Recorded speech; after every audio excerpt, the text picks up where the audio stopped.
Hello everyone, I'm Xiaogan. Okay, in this lesson, we'll take a look at how to write it. Same old routine, we first create an actor, which we will use later. Then, now we create our developer settings here. First, we need two files, right? And here's a little trick, you can actually rename it like this. Let's call it UXGSimple. And generally, for this, we like to name it using setting. Refresh it. Okay, here, we need to correct the name. Okay. Press FRK here for quick rename.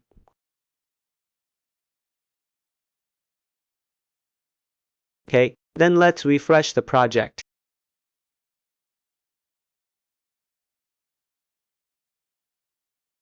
Then we open our project.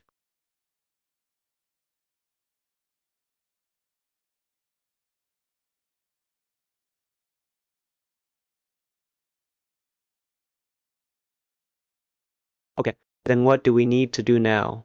We initialize the file structure. Initialize the structure. Here,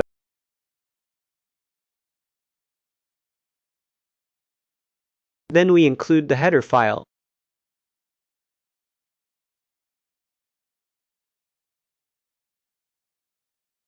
Okay, it should compile without errors now. Then, we go to our build.cs and add the necessary module we need.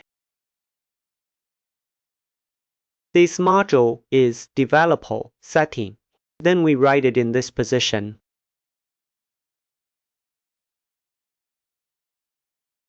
Here we can just paste it direct. Okay. Be careful not to make a typo. If you make a typo, it won't compile. Okay, compile it. There should be no problem at this point. Then, right here. Note, the compilation here is not finished yet, but we can ignore it. It should be fine. Let's just include this developer setting header file. So, what does the developer setting class do? It's essentially for configuration. We already explained it last time. It can't be clicked into right now. It might need a refresh. Let's just ignore it. Then let's start writing our developer setting class. First, let's paste in some content. Because this part is already written, I didn't type it manually. We changed a simple comment. This name should be called this. Okay, we'll use this name here. It can be the default component. And at the same time, we put this name here. And the macro here also needs to be changed. Change this exported macro. This way there won't be any issues. And we call this place my project. Some information about our project. Right, let's compile it. Okay, this place indicates that the reflection file has not been generated. The reflection file is not included. So let's include it again.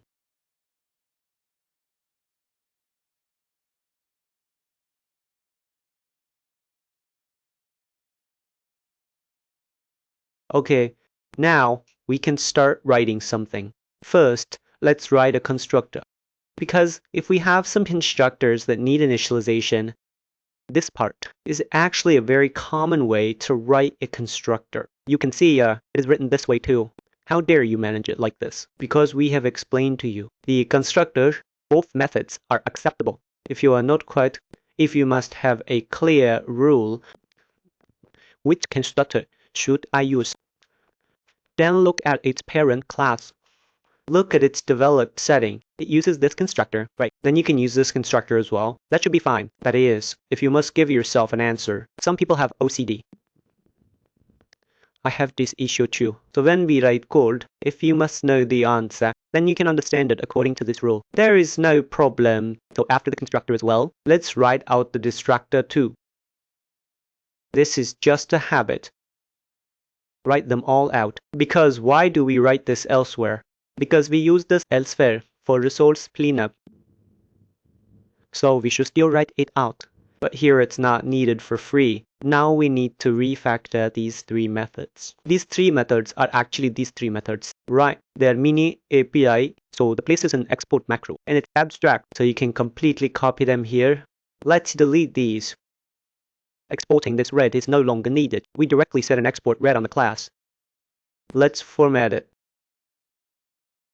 For something like this, I personally like to make a public split.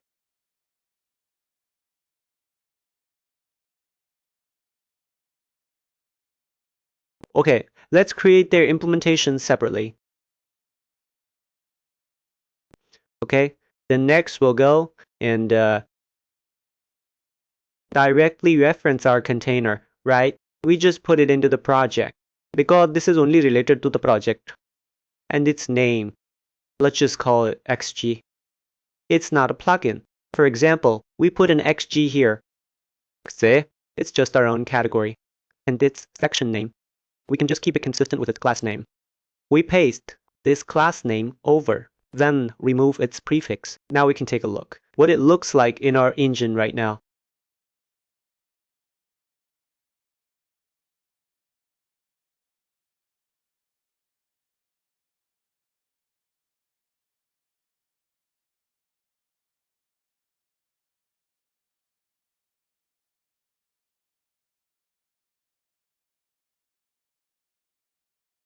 Let's wait a moment for it to compile.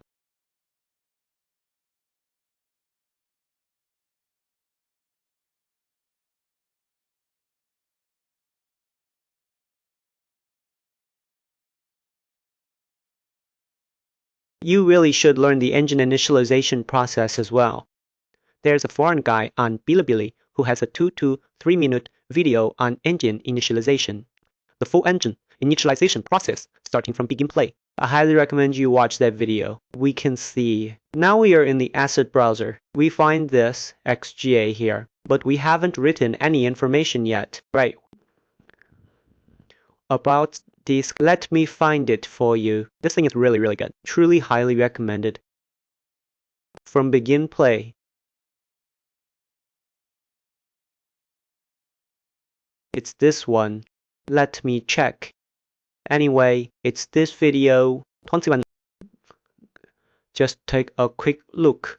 This video is excellently explained. It can refresh your entire gameplay framework. Okay, now we haven't written the parameters yet. Right, now let's fill in these parameters. Before writing the parameters, we first need to write a method. This method can get our class and then make some simple changes to the values inside. You see, it is written like this. We generally don't change this value. If we need to change it, we do it through the editor. We generally don't change it through C++. And here, it is a pointer. You find it here, and here we. Through this get mutable default will do. Then note that a template is passed here. Pass its type. Then pay attention to its type. Then just return this. This way we can, in our C++, obtain such a class. Then let's look at this function. It means it is modifiable. So we can see that it is actually used in many places. You can see that you won't find it this place. Yes, next to the setting, you use it here. This is a simple application within the module. Here, he gets this setting. Then added one to its size. Then set a scale for this size. That is to say, this method is actually quite commonly used. Then here you can see this setting has a save config. That is, it saves the configurator out into this ini file. You can see it doesn't pass any parameters here. So this function is very important. Sometimes you might, if you modify it through the C++ level, this value may not be reflected in your ini file. You need to manually refresh it, so sometimes you need to pay attention to this issue. It might refresh when the editor is closed. Now let's write a few more parameters for everyone. We can write and define a struct for everyone. Let's first give it a parameter like this. For example, we give it an F stream. We call it project. Here we hard-code it at the C++ level. We apply a little false. We do not allow Blueprint to modify this. Then the red here, we can do it like this. Something like this. Then in C++, it is hard-coded, and at the same time, it is also not allowed for you to make such a modification. Then we write the struct here. This struct is relatively simple. I'll paste a pipe here. And then we call it example.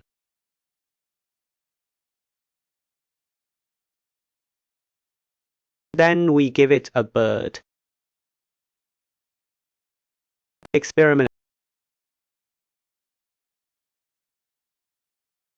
Then we give it a developer. Then for classification,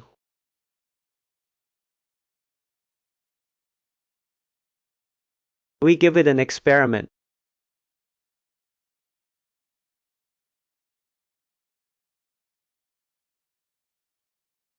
We put it here. These parameters also only allow it to not allow simple modifications in Blueprint.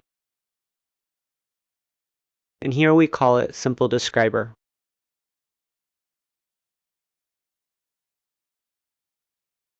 This one we directly put into XG. Okay, now let's take a look at what it looks like. Let's give it something modifiable. For something modifiable, we call it Project SimpleName. That is a simple alias. We can also call it an alias and then we give it editor. EditAnywhere, then Blueprint readable science. Okay, let's compile it.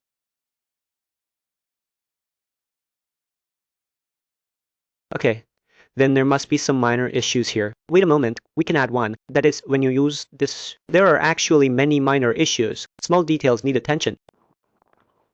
It may not always be as easy to use as you think, but it's also a bit better than you imagine. How do we explain this problem?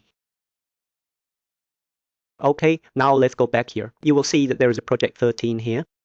You will find that this cannot be changed. This one can be changed. For example, AABB, right? Then after you close it, take a look. It seems there's an error here. The reason for the error might be because, like this, writing it this way will cause some problems because it cannot map this value onto it. Let's take another look.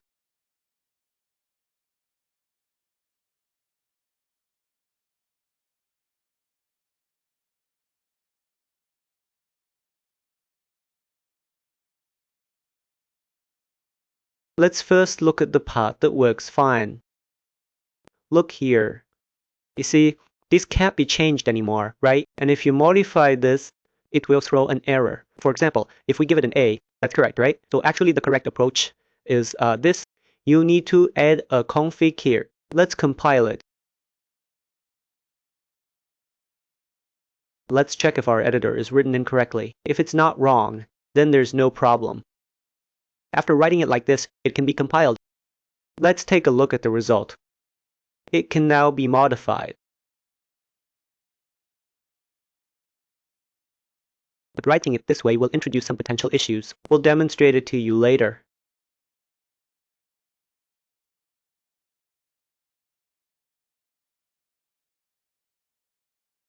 Okay, then let's come here again.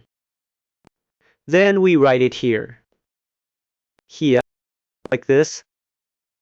Okay, no problem. Good. At this point, there's something to note. We come here. We have a config. You will see an additional default simple settings. So here, you will see it has an extra. See it? You know what I mean, right? There is an insert modified here. Okay, so we need to.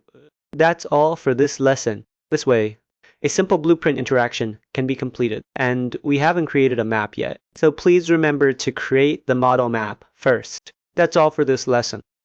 Thank you, everyone.